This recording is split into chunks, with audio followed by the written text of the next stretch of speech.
everybody, and welcome to episode 155 of the world's longest tenured Denver Nuggets spin-off podcast. Welcome to the fifth season of the DNVR Nuggets' Serbian Corner. My name is Miroslav, and before we begin, please take a moment to like the video on YouTube. And if you haven't already, subscribe to DNVR Sports YouTube channel and the DNVR Nuggets podcast channel. The audio version is ideal for your commute or to make your office or home office time more bearable. If you want to support the show more directly, you can become a Patreon supporter at patreon.com/MiroslavCuk, just like my Seco tier supporters, Peter Plummer, Daniel Lynch, and Brian Johnson. Patreon supporters can enjoy the ad-free audio version of this show. They can also submit ideas for guests and topics, and also appear on the show during the summer, as it is Game Show month. Again, I've prepared even crazier trivia games than ever before. Team Serbia started the Eurobasket strong by blowing the doors off Estonia with only 15 minutes of real effort. Against Portugal, it was a different story. The Portuguese were very aggressive, slapping the arms on every defensive possession, and that got Team Serbia's players in their heads a bit. The game became choppy with a lot of turnovers, but Serbia had a small lead throughout the game. The worst news from this game was an apparent hamstring injury of Bogdan Bogdanovic that could disrupt the balance of this team a lot. Coach Pešić closed the game without Jokić, saving his energy for the second night of a back-to-back. And on second night or second day or second morning, if you're watching in the States, versus Latvia, Marko Gudurić jumped in the starting lineup, and I thought he did good, but Nikola Jokic really felt the absence of Bogdan's gravity on offense, so he had his first bad game of the summer. Luckily, the team remembered they have the best player in the world, so Nikola Jokic turned into a battering ram. He played 32 minutes in this game, which wouldn't be too many for the NBA game that lasts for 2.5 hours, but in FIBA, everything is compressed into an hour 45, so you can imagine how that load is significantly bigger.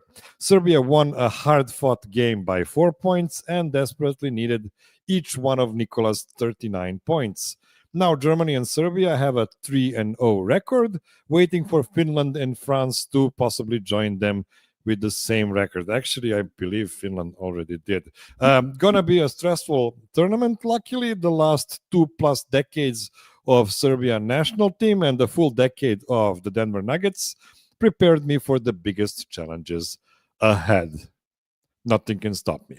Okay, I talked a bit about it on both this and the main DNBA shows lately, but I wanted to say something about making things right again for basketball in Serbia. We call ourselves a basketball nation, which historically makes sense since players and coaches from Serbia have contributed to 8 Eurobasket gold medals, 5 FIBA World Cup gold medals, and 1 Olympic gold, albeit it was in 1980 in Moscow when Team USA didn't participate.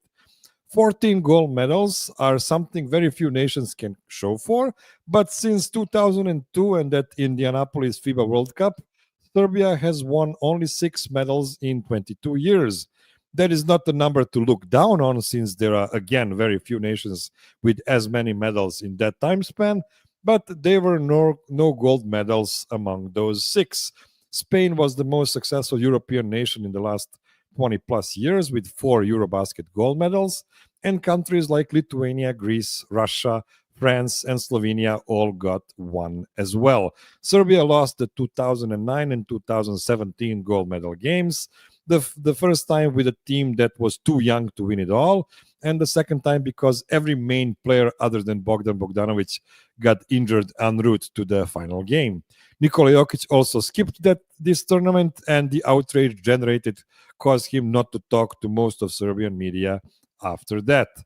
Team Serbia also lost the gold medal game at the 2016 Olympics when they almost beat Team USA in the group stage, but got their doors blown off by Kevin Durant on the final day of the tournament. Another Olympic medal came after they had lost what I will remember as the best basketball game of all time. Team Serbia was in the lead in the semifinal against LeBron James, Steph Curry, Kevin Durant, Anthony Davis, and somehow Joel Embiid for 37.5 minutes, of a 40-minute game, but lost thanks to the incredible shot making of the greatest shooter of all time, and also some tacky ref decisions. But I digress. Finally, Serbia lost 2 FIBA World Cup gold medal games in 2014 and 2023. The first time because of James Harden and Kyrie Irving's unstoppable scoring, and the second time they were just one reliable player short of winning against Germany. Yes, that player was probably Nikola Jokic again. 6 times they were close to the gold, but every time something stood in the way. This time around, things are not stacked as against Team Serbia per usual. Outside of this Bogdan Bogdanovic injury, which we are going to talk a bit about later, and the hope for making things right again is, I think, never stronger. 6 more games to go. It's all hands on deck time. All right, that's enough of me yapping. Please let me introduce my panel for today. First, a successful game show competitor who went to round 2 last season, if I remember correctly. He says he is a son of 2, a brother of 2, but a friend of all. From an undisclosed location in Colorado, it's Jeff Scanlon. Welcome back to the show, Jeff. Thanks for having me again, Mira. So, how is your summer going? How are you feeling your days without NBA basketball? It's actually been very, very barren, save for the last week. I've been getting super into the tennis US Open and the Eurobasket, and so all of a sudden, every day, all day long, there's sports. So we had about a month and a half there with nothing at all to watch, and then now it's every single day throughout the entire day. There's entertaining sports going on, so I'm making do now. So, who is your favorite at the US Open? I was really rooting for Ben Shelton until he had to retire. So now we only have one American left in the field, Taylor Fritz. So I'm pulling for him. Okay, Taylor Fritz is good. He can go far. Yeah, And he should. But yeah, Djokovic. I mean, I've seen a few of Djokovic's matches, and they're not even competitive at this point. So I expect him to make it quite a ways. well, you've seen a few Djokovic's matches more than I did because I haven't seen any of the US Open matches so far. But I'm into it. I like the Flashing Meadows. It's one of the most beautiful stadiums in the world. So yeah, for sure that is going to be fun. Okay, next, a game show debutant and the Serbian corner debutant as well. Former Nuggets ball boy, father of 2, trying to do the right thing and raise a couple of Nuggets fans. A big hobby guy, a basketball collector, so much so that his Twitter alias is That Jokic Collector 15. One of my biggest Patreon supporters, calling from Florida, it's Brian Johnson. Welcome to the show, Brian. Well, thanks for having me. I'm excited to be here. So, can you tell me a bit about your basketball collecting? Are we talking only basketball cards, or is there something else involved? Yeah, my son and I just collect basketball cards. We kind of got into it around 2020 when we were all sitting at home for COVID, and it just was something to pass the time, kind of look online and see if we could find some cool Jokic cards. And that kind of happened to be when he blew up and became one of the biggest stars in the world. And so those cards went up in value a little bit. So that was a nice little cherry on top. So do you go to like those collector conventions? I listened to Bill Simmons recently talking about going to one of the biggest ones, and like maybe it wasn't Bill Simmons, it was somebody who was talking about Bill Simmons going there. No, so is it fun there? You're right. I think Bill Simmons just went to the biggest one called the National. That was up in Chicago, and that is fun, but it is chaotic. It is just a giant mob of sports fans. So you get to talk about sports all day long, which is great. But some of those guys take that card collecting pretty seriously, and they're a little bit cutthroat when it comes to making deals. And do you get to meet, the former players or whoever appears on those cards in those conventions? Yeah, they have autograph signings and memorabilia there. So really, if you like sports at all, I would recommend going there at least once just to see kind of the historical stuff. But also, I love the cards, even though they're little pieces of cardboard. They're fun to collect. So do you know which card of yours is the most valuable of them all? So I've really cut down my collection, and I really just have Jokic cards now. So I have a Jokic rookie that's worth a few $100, and so I'll hold on to that one. I'll never sell that one. Well, we'll see. Depends on the price change. It might get really expensive at some point, especially if it's rare. I don't understand that part though. Okay, last but not least, my favorite sports writer, and since I don't read anything but sports, my favorite writer, period, from DNVR's WKND, it's my fellow singer and a great friend, Mike Olson. Welcome back to the show, Mike. Hey, Miro, thanks for having me. And somehow Joel Embiid made me laugh for probably north of 60 seconds. That was perfect. Thank you. I needed that one. Yeah, well, I usually know which people are gonna like certain types of jokes. Like sometimes I will just go on Twitter and make a really dumb joke, but I still know who's gonna like it because I know my friends. So yeah, it is what it is. So I was reading your WKND or weekend column that came out yesterday on the DNVR.com, where you wrote about the ever-growing professional sports salaries, particularly in the U.S. professional sports. And what I loved about it is the fact that you did a lot of research, and that research included a lot of math, inflation-adjusted salaries, double burgers per year calculations, and so on. People just need to go and read it because this is a confusing description of your column. So first of all, expressing salaries in burger meals should be a mandatory thing going forward. And second of all, never tell Adam you like going to In-N-Out because you know he hates everything from California. So on a more serious note, you mentioned in your piece that these huge TV deals are what drives this exponential growth in player salaries. And I believe that is because sports are the last thing people are watching on TV. All the TV shows and movies moved to streamers a while ago. So if you had to guess, what would need to happen to stop this exponential growth, which is, let's be frank, insanity, and when will that growth, become unsustainable? It's a great question. I think that's kind of how I wrap it up. I'm surprised that it's still happening now. I'd have said a good 5 or 10 years ago you were reaching the top of that curve, and now you still see a guy like a Juan Soto, with all of his incentives and all the rest this year, making north of 120 grand for the Met, or 120 million for the Mets in a year. We just had a gentleman who moved from the Cowboys over to the Packers in the NFL, who's going to be making, just untold money for a non-quarterback. And talked a little bit about Joker's pending salary as well. He sure earned it. He sure deserves it. But, that's going to be just shy of 75 million every year that he's going to be pulling down if he goes to that Supermax. So it's just wild. I honestly think that those crazy numbers are going to extend people's careers, because who is crazy to give up on $300 million?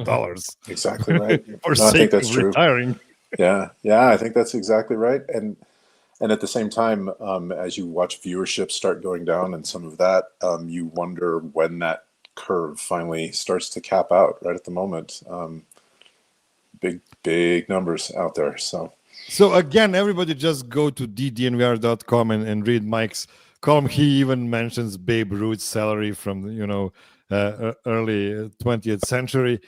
And by the way, my favorite tidbit I always talk about when we talk about salaries during decades is that Charles Barkley, who was a perennial MVP candidate not that long ago, his highest salary was like $6 million per year.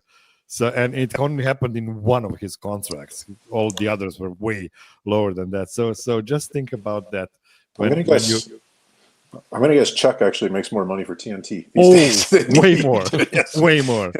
Yeah. Well, maybe not adjusted for the inflation. We have to check that, but maybe that's a good idea for the second part of this column. Okay, guys. So I just talked for an hour about the Serbia Latvia game we witnessed a couple of hours ago, and because I don't want to repeat myself too much, I'm going to let you gentlemen tell me what were your main takeaways from this last game and from the other games of Eurobasket you've observed. Let's start with Brian, who is our debutant. Let's see, what are your broad strokes around Eurobasket so far?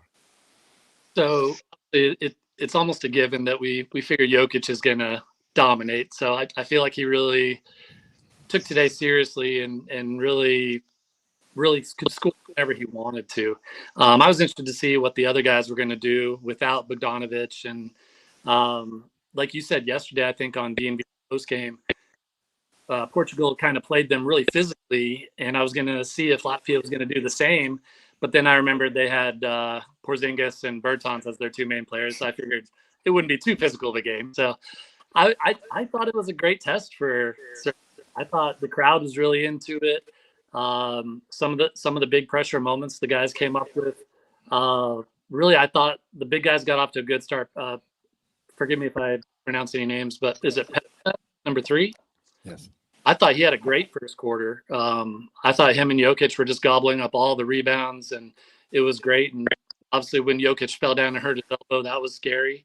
But overall, I was happy with how the other guys played off of Jokic, like even hitting a few threes, coming through when it got a little tight at the end. So I thought Serbia kind of faced a little bit of a test today and passed with flying colors. Jeff, do you have a favorite non-Jokic Serbian guy so far?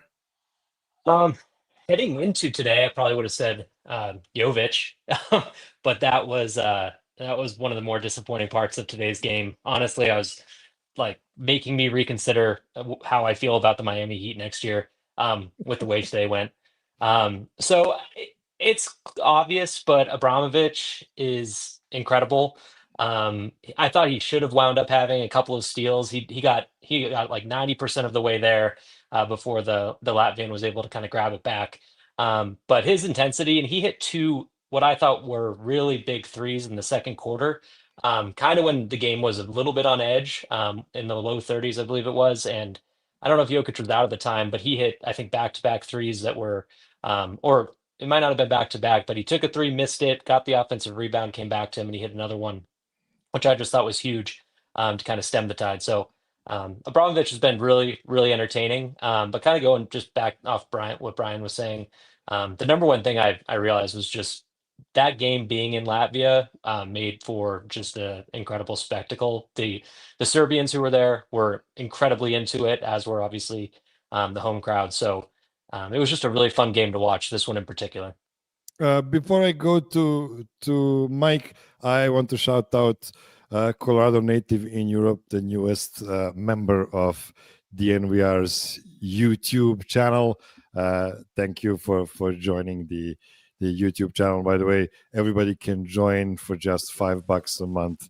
You can become a member with special emojis, and there's a second tier with $15 a month where you can also get some exclusive experimental content about that. But go and listen to Adam talking about it, because he's way more profound in talking about stuff like that than I am. Mike, you've heard my intro about the importance of this Eurobasket to Serbia historically, being a big basketball nation of the past, I have to say, and trying to get back on the horse. How do you feel about the whole thing, and how would you describe your experience following Jokic through his national team experience? He's the dominant guy in any place he's playing, right? He's the alpha.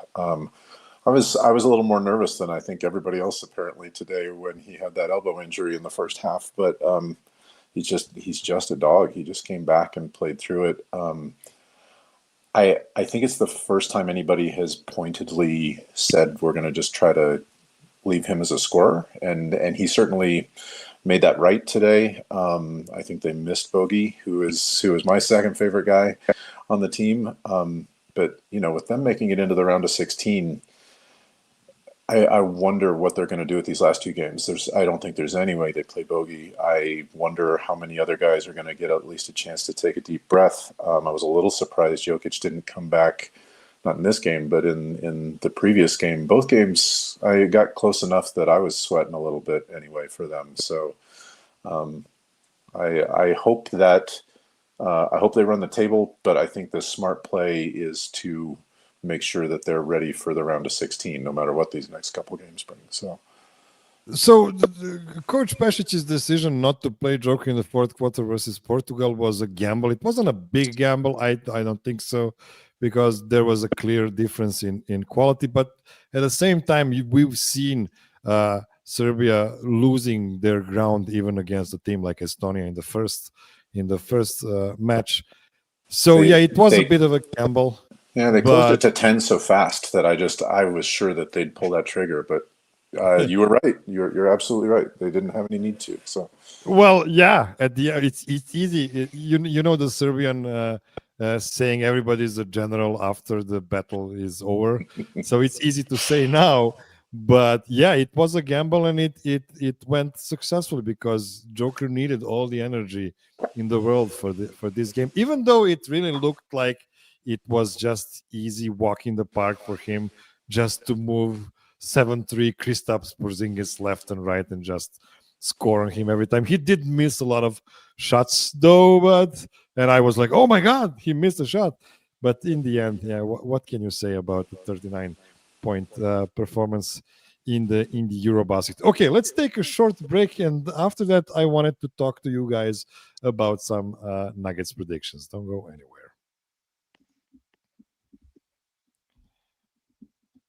Okay, we are back. So, Jeff, let's start with you. What would be your prediction about the Denver Nuggets for next season you are urging to share with us? I've got a couple. I tried to get at least one that was positive and one that was negative. I'll start kind of with a couple of quick positive ones. I think ultimately, I think that the Nuggets will kind of get back to their home winning ways that they were at probably, I mean, even 2 years ago at the championship season, it wasn't quite where it had been. And kind of in those early Jokic years, in like the 19 and 20 seasons where they won about 37 to 38 games, it seemed like every single year. So I think that they're prone to getting back to that, primarily because I think that the players, primarily the guards off the bench, or Bruce Brown kind of coming off the bench is going to be a big boon for them, just with the speed, and I think with a few, a little bit fewer careless turnovers versus what we had last year. So I think that overall we could get back to winning pretty significantly at home. And then the other one, which was just kind of more of a fun one, I think that the Nuggets could and should go undefeated against the Timberwolves this year, versus the last couple of years. I'm partially trying to will this into the universe that the losing ways against them are behind us. But ultimately, I think that the Timberwolves are going to wind up taking a step back, and we're going to take a little bit of a step forward. And hopefully, this is the year we can right those wrongs. I really like the second one, and I have to comment on the first one because I was listening to Jeff Morton and his Colorado Sports Guy podcast a couple of weeks ago when he was talking about NBA making a concentrated effort to F up Denver Nuggets' schedule because they had too great of a home court advantage. So they changed the way other teams are coming to Denver. They're never coming to Denver for the last game of a long road trip, stuff like that. Jeff really explained it well. So just don't listen to me. Just go and listen to his show from a couple of weeks ago. I thought it was a really good one. But I really like your optimistic approach about them becoming a real fourth in Denver again. What's your negative prediction? My pessimism in me, and this counters a little bit to the winning a bunch at home, but the pessimist in me says that they still will not wind up having a backup center this year. I don't know. We've tried just about everything. I think this is the best attempt we can make yet. But I am in so much of a believe it when I see it mode with the backup center and the way that the bench operates and how they play. That while I see an upside and I'm crossing my fingers for it, that's more of my like pessimistic hot take. Just that it's not gonna work out quite like we all hope it will.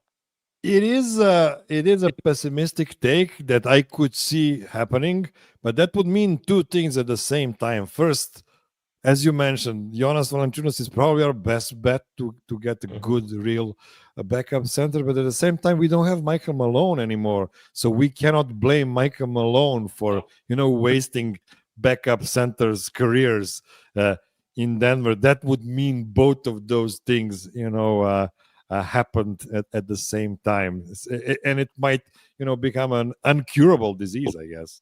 Well, and I think that's part of it. I don't know if it's necessarily even Michael Malone's fault or JaVale McGee's or, anybody who's ever come through town. It honestly might just be like a curse that we get Jokic, so we also get that. So I'm not even putting any blame on anybody right now. I just think it might be in the water.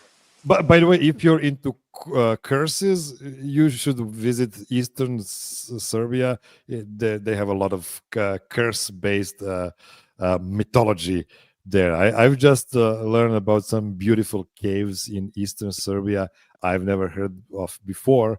So I desperately want to visit them. So if you come to Serbia at any point, give me a ring and then we'll try to figure out a way to go to visit the untouched nature of Eastern Serbia and also maybe see some black magic. That sounds terrifying. Okay. It does, but at the same time, it's just mythology. It's not real. You have to realize it's not real. Brian, do you have some predictions for us? I have a quick hitter that'll lead into my bigger prediction. So the quick hitter, not only are the Nuggets going to have the first 10-game winning streak in Jokic history, they're going to go to 15. So I think that will lead into my second prediction, which is the national narratives are going to flip, and it's going to be confusing and frustrating because the Nuggets are going to be the ones that are 8 games ahead of the Thunder. Jokic will be putting up amazing numbers, but Shea will be averaging around 35 or so. And all of a sudden, the same talking heads will say, these numbers are just too good to ignore. Wins don't really count as much. And Jokic has too much help, I guess. Yeah, exactly. Jokic is just too good. So let's give Shea another MVP. And so I'm already advanced mad at my theoretical idea. I love how crazy optimistic it is, and at the same time, you already predicting you being super frustrated by that. That's what being a Nuggets fan is like. It's the community. It's Nug life. It shows in different shapes or forms. Do you have anything else? Those are the two main ones. That's all I got so far. Okay, Mike, what do you got for us? The two things I liked, well, I like both of those, but the two things I liked about Jeff's is, first off, I hadn't thought of a positive and a negative, so I was scrambling here a little bit, but I think I've got one. And second, I'd never really thought about Nuggets backup centers like Spinal Tap drummers, but that's something I gotta, now that's like an article or something for sure. That's a pretty good one. There. Just write it down because you might forget it until tomorrow. That's true. Who's to say? I'd say for me on the positive side, I am such a geek about Jalen Pickett. I'm right with Adam on this one, and I think he becomes our Monte Morris this year. I think he really comes from out of nowhere, and he's the stabilizing guy for that second five coming off the bench. I think he's going to be huge this year, and I think he's being slept on a little bit more than anything. I have to say, I have a feeling. It's just a feeling. It's nothing to report. I have a feeling that Joker really likes Jalen Pickett, and I can see those guys, mashing their brains together well. Jalen is a very cerebral player. Maybe he's lacking half a step or some burst to get into the real NBA stage. But if you're looking for a backup point guard, somebody who's going to be able to eat 15 minutes during the regular season, I could see Jalen Pickett sneak into the rotation by like game 8 or something like that, and for us to be pretty pleasantly surprised by his game. He was good last season with Joker on the court. He wasn't good without Joker on the court. But you know what? That's like 98% of the league. You know, everybody except for Trey Lyles for some reason. He was never good next to Joker, and nobody knew why it happened. Do you maybe have something negative, Mike? Or Well, I do now, and thanks, Jeff. I hadn't thought of that. And I think I can fit Brian's really excellent prediction into this, although then it doesn't follow the same curve. I think that because we are going to be fitting some pieces together at the beginning of this season, and because especially in the beginning of the year too, I also listened to Jeff's podcast. It's especially the beginning of the year that things are just ugly for the schedule. I think we're going to weather some sort of an injury that is not going to be a happy something for the team, but I think it will not be a season-long sort of a something. And I think second half of the year, we're going to come charging back from out of nowhere to be like the 2 or 3 seed when everybody was worried about us in the first half of the season. So, and maybe we win the last 15 games of the season. Exactly. We get Brian's I like that prediction, and we just get happy. And I don't know. I already shared this. I think a week ago on Adam's show. I actually think the more I think about it, that OKC got a pretty lucky break last season in the playoffs. Even though they were an amazing regular season game and they were a really good playoff team, they also got lucky breaks against the Nuggets, who were injured. They didn't have to face the full strength Boston Celtics.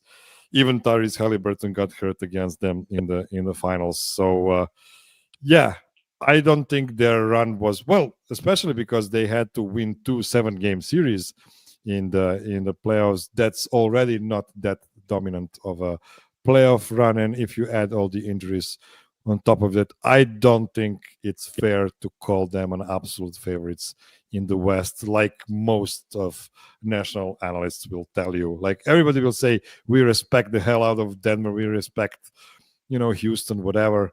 But Thunder, come on, I don't think that's really fair. But who knows? Maybe I'm just being a homer, and maybe I get a rude awakening come regular season. We'll see about that. Okay, let's take our second break, and after that, let's start the show.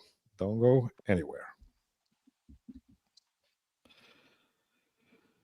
Hello, everybody. We are in game show mode again. So this is Game Show Season 3, Episode, I believe, 6.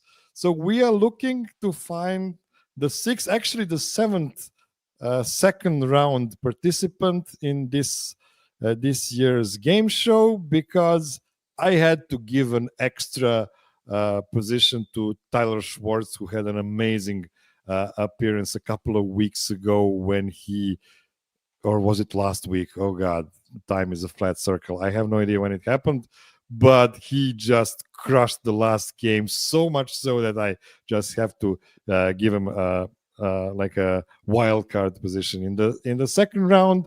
So before we begin, per usual, we're gonna start with a tiebreaker game, because tiebreaker game doesn't count for anything. So we can get nice, loose, and easy about the show before we start playing games that actually count for the win. Tiebreaker game doesn't, unless there's a tie at the end, of course. In that case, it counts for everything. So usually we start this tiebreaker game in alphabetical order by first name, which means Brian will get the first crack at the tiebreaker game. Jeff will be second, and Mike will be third. Now we will see if the pole position is of any help or not in this game.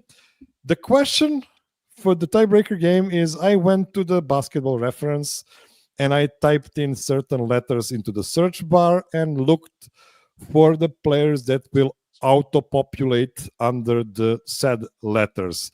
And those players will be the players whose first or last name starts with these letters and have the highest win shares out of all NBA and ABA players in history. Sounds really difficult? It kind of is, to be completely fair. So, Brian, the two letters I typed in this time around, and I actually don't know why I did it. Oh, it was because of Jamal Murray. So, because of his first name, I typed in letters J-A. So, what would be your guess? Which players had the highest win shares and their first or last name starts with J-A? And they're always going to start with J-A. Yes.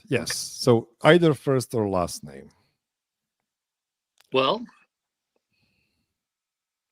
I guess I'll take the low hanging fruit. Is Jamal Murray on the list? Jamal Murray is not on the list. Oh, I'm so sorry. Jamal Murray is not among the top 10 guys whose first or last name starts with J-A, among the guys with the highest win shares. Jeff, what would be your first guess? I'll go with LeBron James. LeBron James is a pretty obvious number one pick. Here, you are getting 10 points for your pick. LeBron James is already in the league for 21 seasons. He's starting his 22nd season soon, and he's been pretty good in those seasons. I think we could all agree on that. Mike. I'm glad Jeffrey said that, because all I was thinking about was Jamal's. I not my favorite player, but James Harden. Is he on the list? James Harden is number 2 on the list. He's been in the league for a full 15 seasons so far from 2010, and he is still running strong. Brian, we are back to you. about James Worthy. James Worthy is on the list. He's number 9 on the list, which means you get 2 points for your guess. James Worthy played for only 11 years. Maybe that's the reason why he is not higher on this list than I expected, honestly, too. Jeff. Well, I'd be shocked. I was shocked that James Harden would be number 2. This is going to be my guess, who I thought would be up there as well. And now I'm wondering if I'm thinking of how to spell his name incorrectly. But I'm going to go with Kareem Abdul-Jabbar. Or would that not? Yeah, Is it because it's honestly, it's a technicality because Abdul-Jabbar is like a single last name with a how do you call it, a hyphen? Okay. A hyphenate, yeah. Hyphen, yeah. So I'm sorry, there are no second guesses here, so I have to give you a 0 here. But I think your guess was actually a really good one, and I'm pretty sure he would be number 2 on this list if he were eligible for it. This is the way the Basketball Reference site works. Mike. I feel pretty certain this is a bad guess. Is Jamal Crawford on that list? Jamal Crawford is on the list. He is number 8 on the list. So that is 3 points for you, Mike, and you're taking the lead before everybody's last guess. So everybody has one more guess. We are back to Brian. Oh man, I think this may be a bit early, but is Ja Morant on the list? Ja Morant. We kid about Anthony Davis being a day-to-day Davis. Ja Morant is pretty similar to that. He doesn't play a lot of games. He is a great player, but he is not on the list. And I'm not sure he's ever going to be, honestly, even when he finishes his career. Jeff. I think he'd be up here. I'll go with Jason Tatum.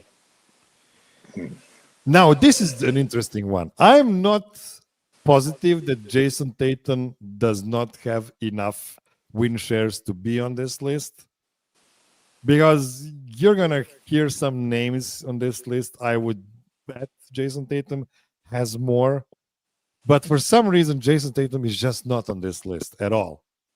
And yeah, that will be 0 points for that. And it is kind of a quirk from the Basketball Reference, but it is what it is. I have no idea why, because his first name spells Jayson. So there's no reason for him not to be on this list, but he just isn't. Mike, last guess. Thinking about longevity, maybe Mark Jackson. Is he on the list? Mark Jackson is on the list. He is number 6, which means 5 more points for you, Mike, and you are winning the tiebreaker game. I'm going to show you the whole list now. So the guy you missed is Jason Kidd, then Jack Sikma, for those who remember him. Anton Jamison, another big name from the early 2000s. Jason Terry, and Jack Twyman, whoever Jack Twyman is. I think only Jeff Morton remembers Jack Twyman because he's probably older than him. But I kid. So this is the entire list. Congrats to Mike for winning the tiebreaker game, and we will jump right into game number 1, where Mike will have the pole position because he won the tiebreaker game. So Mike is number 1. Number 2 will be Jeff, and number 3 will be Brian. So the question for game number 1 is short and the name of the game is short and snappy. Which Nuggets players have had the most games with true shooting percentage of 80% or better last season? And there's a qualifier, 10 minutes played minimum. So I'm not asking you if Spencer Jones had 80% true shooting in 2 minutes. We need this guy to be playing at least 10 minutes, which basically means 2 stints and not like one garbage time stint. So, Mike, which Nugget from last season you think had the most games with 80% or better true shooting? It's hard not to pick Joker, but I'm going to zag a little bit and say Aaron Gordon. Aaron Gordon is a great guess. He is number 4 on the list, which means 7 points for you.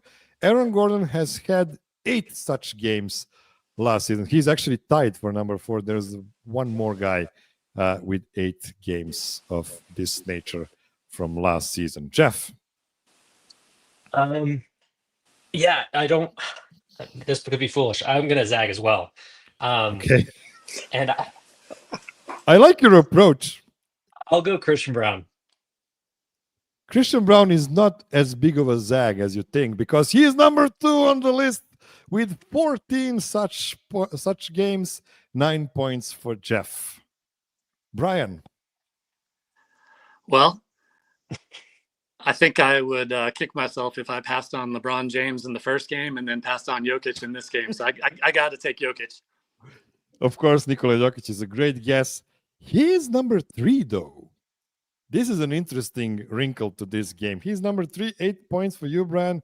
Nikola Jokic has had only 9 such games last season. Only 9 games with 80% or better true shooting.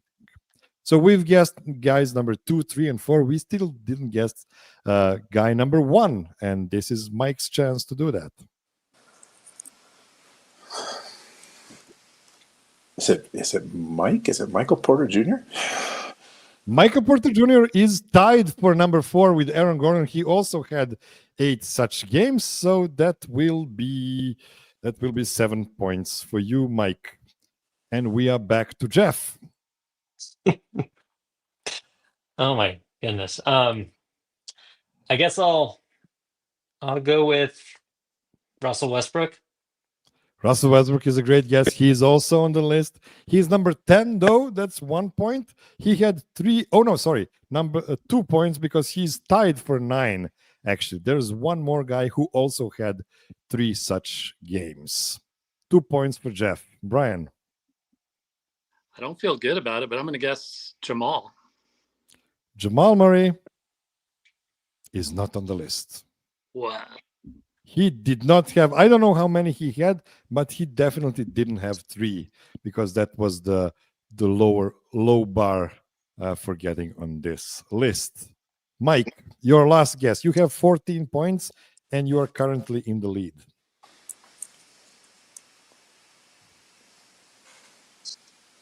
Good grief.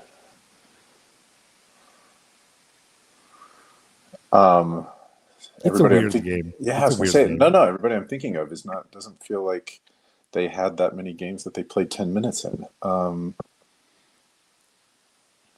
Peyton Watson. Peyton Watson is on the list. Congrats. He's tied for number 6, which means 5 points for you, Mike.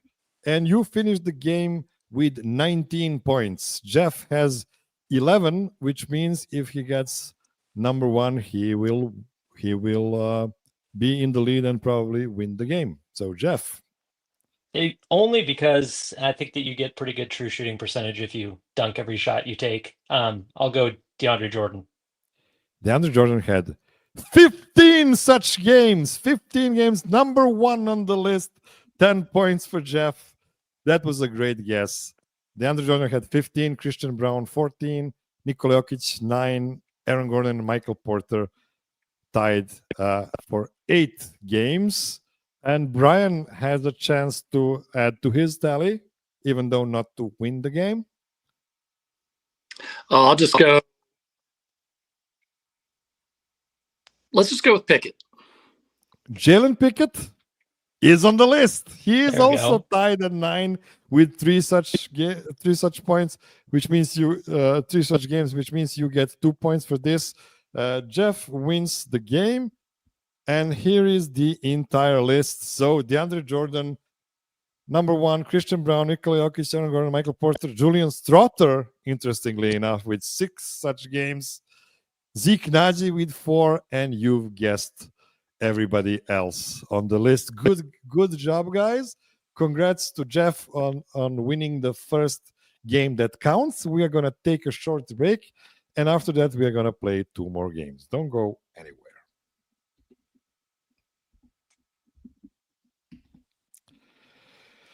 Okay, we are back. So now for game 2, Jeff will be number 1 because he won game number 1. Let me see. Brian will be number 2 now, and Mike will be number 3 in the pole position for game number 2. And game number 2 is pretty weird, but it is what it is. You're stuck with me. I'm sorry about that. It is per usual game that reflects on the entirety of the Jokic era on the Nuggets. So the question of this game is, which Nuggets players have had the highest assists per 75 possessions in the Jokic era? The guy had to play at least 10 minutes per game for the entirety of his Nuggets tenure. So I'm not looking for, Jack White having an assist in 30 seconds. I'm looking at guys who played actual minutes for the Nuggets for the entirety of their Nuggets tenure. So what would be, Jeff, your first guess here? Who had the highest assists per 75 possessions? Is there any amount of games that they had to play with the Nuggets? Or it could be... I can tell you, because you've asked me. So the guy with the least number of games played had 12 such games. Okay. So that That'll will be the minimum. But well, most of the guys on the list, I will tell you that as well, have had at least 75 games a season. Okay. Yeah. Well, I don't believe he's excluded here. I'll go Nikola Jokic. Nikola Jokic is unsurprisingly number 1 on this list. 10 points for Jeff.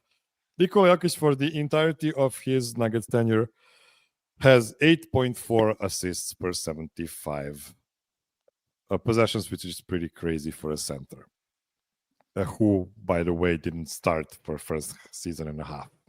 Brian, what will be your first guess? Well, he burned me in the last game, but I'm going to go back to the well and say Jamal Murray. Jamal Murray. Oh, I didn't tell you, we have 12 guys on this list, which means actually Jeff gets 12 points for the first guess. And we're going to do a snake draft because we have 4 guesses each. And Jamal Murray is number 9 on the list, which means you are going to get 4 points for your guess, Brian. Jamal Murray has had 5.5 assists per 75 possessions in his Nuggets tenure, last 10 seasons, or 9 if you skip one season when he didn't play. Mike, what will be your first guess? We can go back to the mayor. I think Monte Morris is probably on that list somewhere. Monte Morris is on the list, but not as high as I expected him to be. He's number 11 on the list with 5.4, just 0.1 fewer than Jamal Murray, which means you get 2 points for Monte Morris and you get another pick because we are talking snake draft. How about Russ as well? Russell Westbrook, believe it or not, is number 2 on the list. 7.9 assists per 75 possessions, 11 points for Mike here. Great guess. Brian. Let's go out of the box a little bit. I feel like Mason Plumlee wasn't in for too long, but he was passing it a little bit when he was in there. Let's go Mason Plumlee.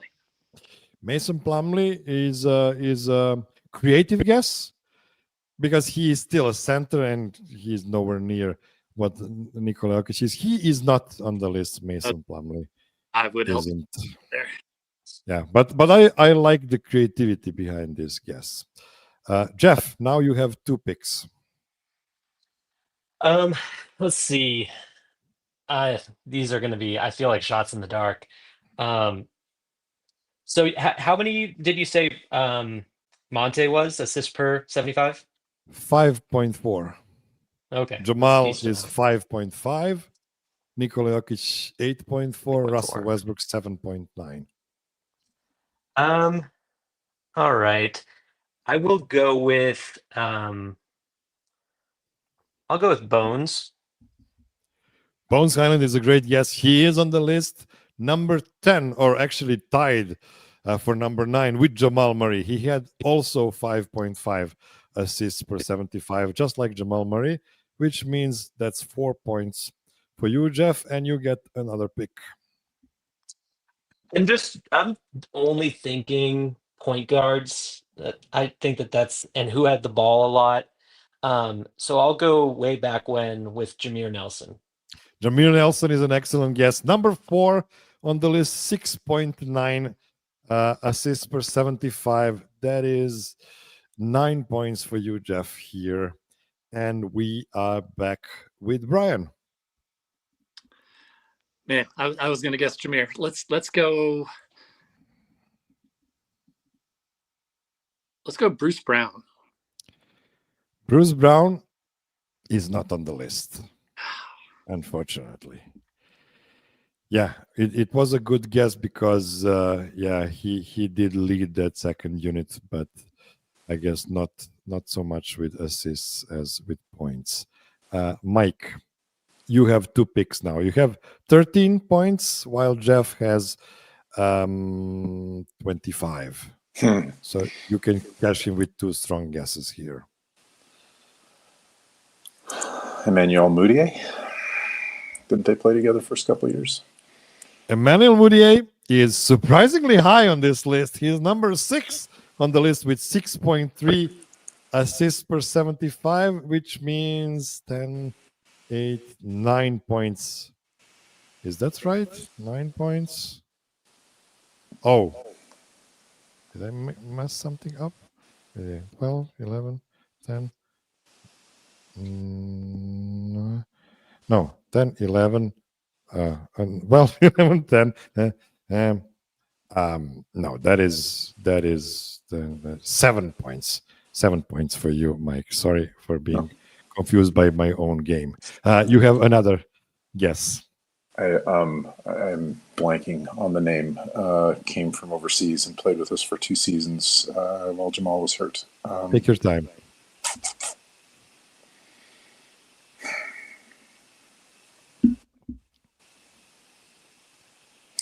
I can't think of the one I'm thinking of, so I'll take a stab at.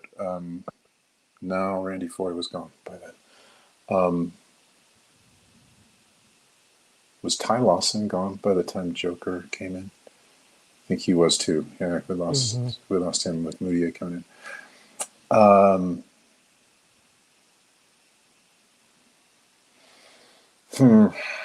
I can't think of who I'm trying to name. So let's say KCP, just out of left field. Yes, KCP is not on the list. And we are back with Brian. Oh, I'm blanking too, Mike. Have said about Aaron Gordon. Aaron Gordon is not on the list either. Jeff, you are winning this game. Do you want to add some more points to your name? Yeah, and apologies, Mike. Facundo Campazzo. Facundo Campazzo is, or Fasu, That's as the one. George Carl calls him. Fasu is number 5 on the list, 6.4. So that means 8 points more for you, Jeff. You are winning game number 2 as well. Let me just put that somewhere in writing so I don't forget. Here is the entire list. And again, it's a wacky game because you can be there for only 12 games and still be on the list. It's Nikola Jokic and 9 point guards. So Russell Westbrook, DJ Augustine, Jameer Nelson, Facundo Campazzo, Emmanuel Mudiay, and then Reggie Jackson, Jalen Pickett, Jamal Murray, Bones Highland, Monte Morris, and Isaiah Thomas. He is the guy who only played in 12 games in the Jokic era. That experiment didn't work, but he still dished some assists while he was there. Without further ado, let's play game number 3 and try to do it quickly because we don't have a lot of time to do it. And game number 3 is everybody's favorite game except for my game show participants because everybody hates it, but it is what it is. You're stuck with me. Jeff will get crack at the first crack at the first combination. You know what it is. It is, can I have your full name, sir/madam?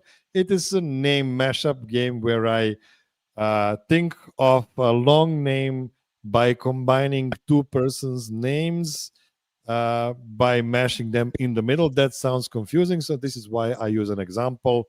If I say the first person is a former Nugget drafted in 2014, and the second person is the most handsome DNVR Nugget, well, outside of this show, of course, your answer would be Gary Harrison Wind. I hope everything is clear. Jeff is our veteran, so he will have no problem in parsing this first crazy combination of clues.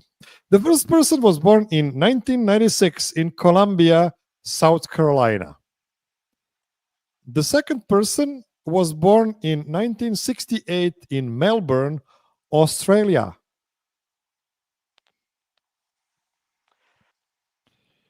Oh, I I don't have any clue. By the way, Columbia, all South three Carolina. combinations will kind of have a theme all together, but it's too early to get the theme in the first combination, of course. I'll go ahead and pass. I wouldn't Okay. know where to begin. Brian? Yeah, I'm going to go ahead and pass too. Okay. Mike?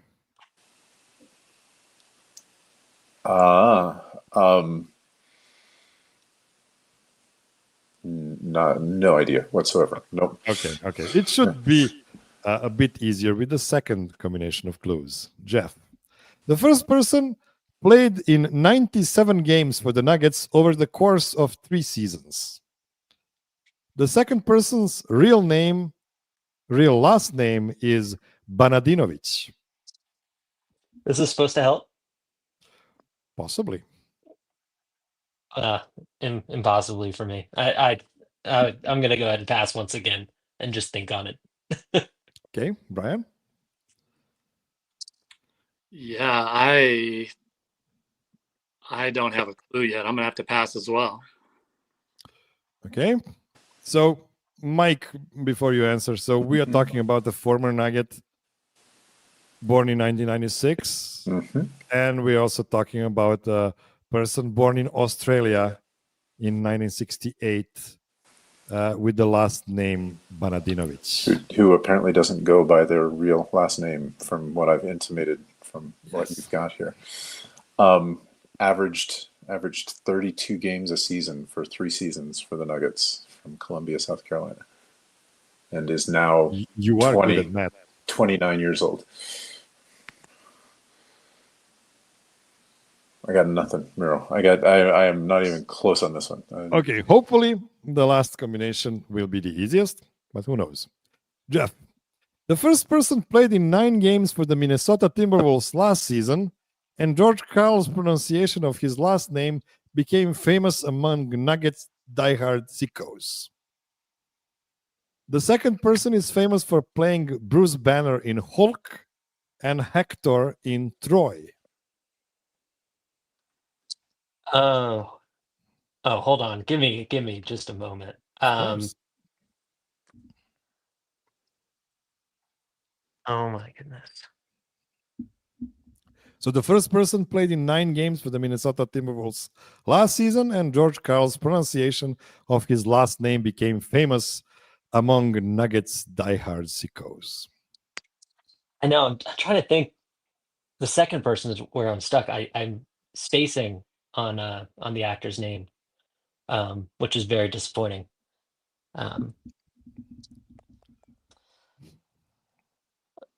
I'll pass and come to regret it. Okay, Brian? Is it PJ Dozier? I'm trying to how to combine this. PJ Dozier, Eric Bana. That is correct. Yeah. PJ Dozier, Eric Bana is correct. Eric Banadinovic is his real name, Oh wow. but nobody knows his real last name. Yes, PJ Dozier or PJ Dozier. By the way, people are making fun of George Karl for that. I believe Dozier is actually a French last name. So I think he's actually onto something there, but I digress. I have no idea. Maybe I'm wrong. But I really like the PJ Dozier pronunciation. Great job by Brian winning the first combination. And he will get the second combination in a second. Here is your first couple of clues. The first person was born in 1995 in Grand Rapids, Michigan, where the Denver Nuggets' G League team is based. The second person is not a person, but a 2011 movie directed by Rupert Wyatt. Oh wow. That will be a quick pass for me. Mike?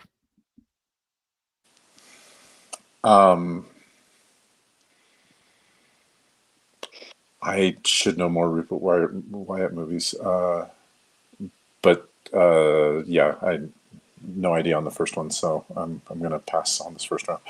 Okay, Jeff? I'll pass as well. Okay, second combination. The first person played for the Nuggets for 5 seasons, and his best season was in 2021-2022 when he started in 74 games. The second person is not a person, but a 2011 movie starring James Franco and Frida Pinto. I still don't know. Pass for me. Okay, Mike? I think I'm on the second half, but I can't.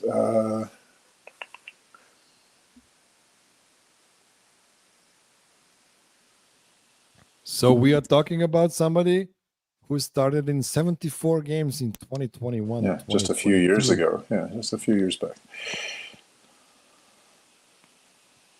Trying to make a name fit into the second half because I think you gave me that one on the second clue. No, still going to pass. Okay, Jeff?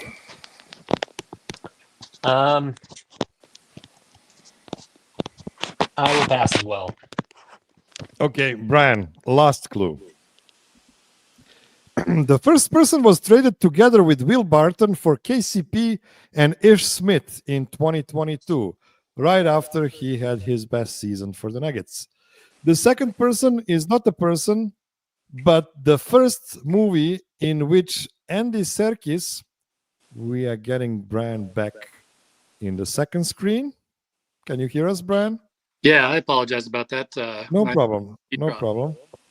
Okay, so The first person was traded together with Will Barton for KCP and Ish Smith in 2022. The second person is not a person, but the first movie in which Andy Serkis played the intelligent ape named Caesar.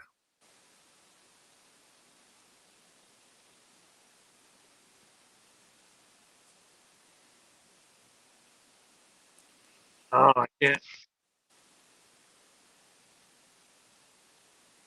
take it.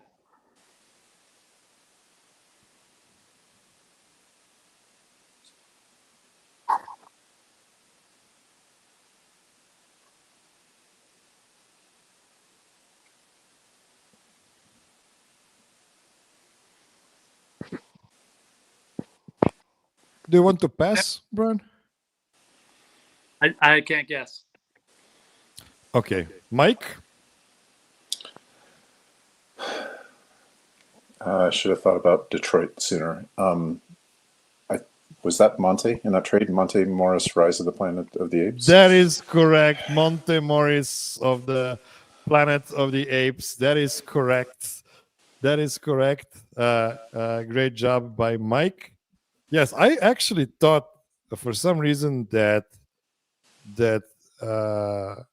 Monte Morris was born in Flint, Michigan, but apparently he's born in Grand Rapids, Michigan. I don't know if those places are close to each other or anything like that, but yeah, that's what Wikipedia says at least. So if Wikipedia is wrong, then I am too. Oh, for sure.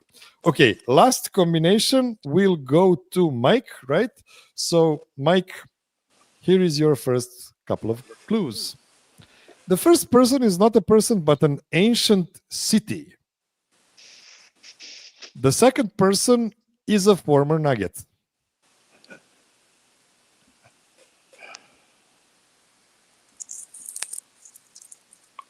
I pass. Okay. Jeff? Is it Atlantish Smith? Wow. That is a really good that is guess. amazing. Yeah. That is a really good guess. Not the one I made here, but I really like the way you went there. Brian? Oh, I can't top that. I'm gonna pass. Mike, second pair of clues.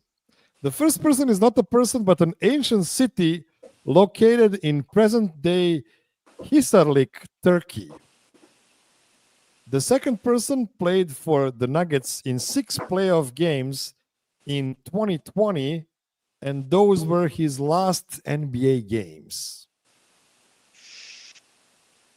So we are talking about the ancient city located in present-day Turkey, and the second guy is somebody who played in the bubble for the Nuggets in 6 playoff games and never came back to the NBA ever again.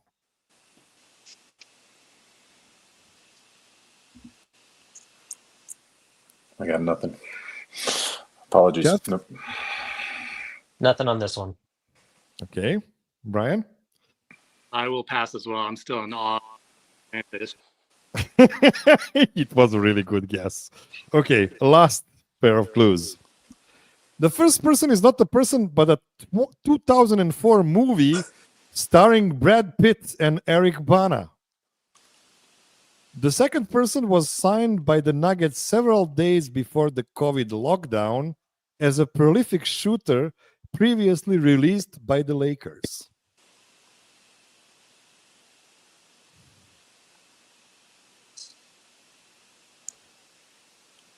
Troy.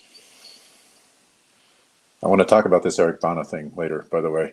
But Okay. Nope. Nope. Troy and Okay. something. Jeff? I'm trying to think of who the Nuggets player was. Previously released by the Lakers. Yes, in that same season. He came to the Nuggets, played in the bubble, and then never came back to the NBA.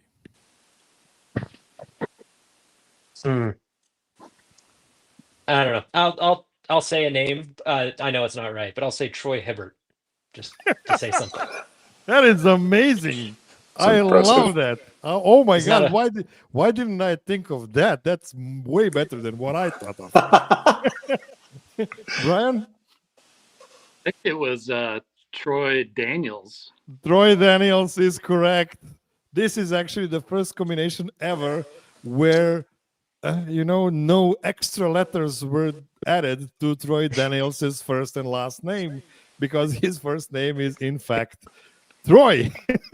So yeah, it was a dirty job by me, but I'm glad that we got all of them correct. Yes, Troy Daniels was a prolific shooter, and he kind of played relatively well while everybody was coming back from COVID absences and stuff like that in the bubble.